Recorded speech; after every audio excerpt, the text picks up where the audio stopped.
Oh, Councillor Hill, go ahead. Thank you, Mr. Mayor.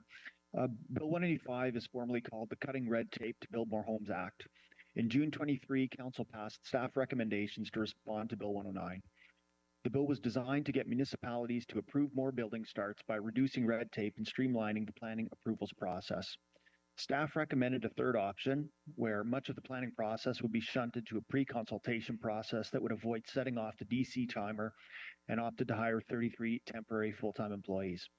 This is process reordering, not cutting red tape. The red tape needs to be cut by changing processes, with an example being our rezoning bylaw, which will come into effect in a few years. This is what the province's intent is: streamlining and modifying processes. Protecting the status quo planning process within the city increases the cost to small and medium-sized developers to enter into market to the detriment of home buyers and renters. Hiring more staff on a permanent basis without first fully reducing the red tape seems to me as though we're maintaining the status quo and simply adding more capacity to do it. Permanently hiring more staff will cost the city more. The backlog that frustrates existing homeowners and developers has been maintained despite 33 new FTEs working on a temporary basis. Making these employees permanent will not reduce the backlog. Process changes like the rezoning bylaw and other innovative mechanisms will. With our current budget pressures, what message does it send to our residents that we're permanently increasing spending without first finding those efficiencies in our planning processes? Why not maintain the temporary status as we wait to see the impact of streamlining our zoning policies and other innovative options?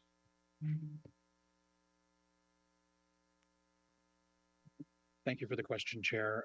When we went through the Bill 109, and it feels like not that long ago that we were before Council talking about it, it wasn't simply moving things into the process before an application is submitted.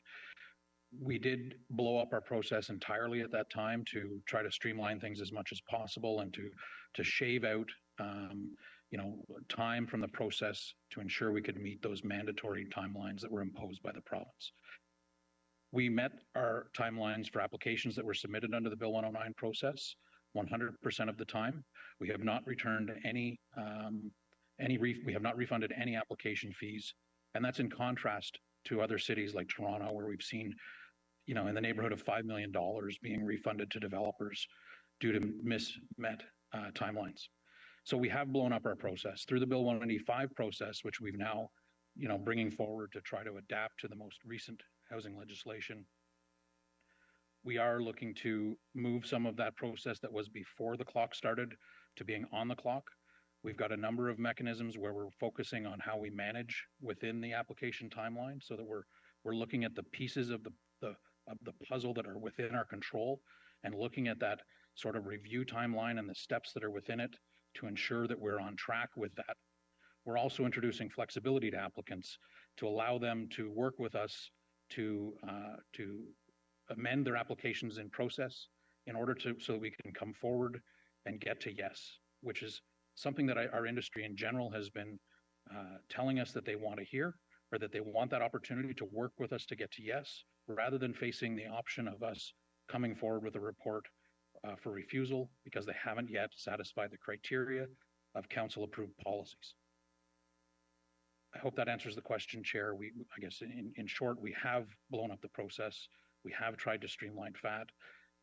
With respect to making these positions permanent, we have done a good job of recruiting and had the opportunity to recruit in a period where the housing market has generally been in a bit of a downturn, which is helpful for us to be able to bring people on.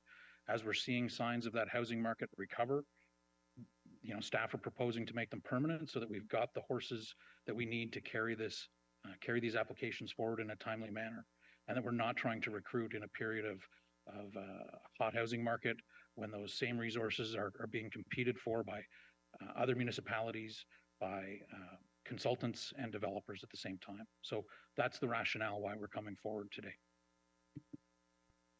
Thank you, Mr. Mayor. I'll dissent from the motion.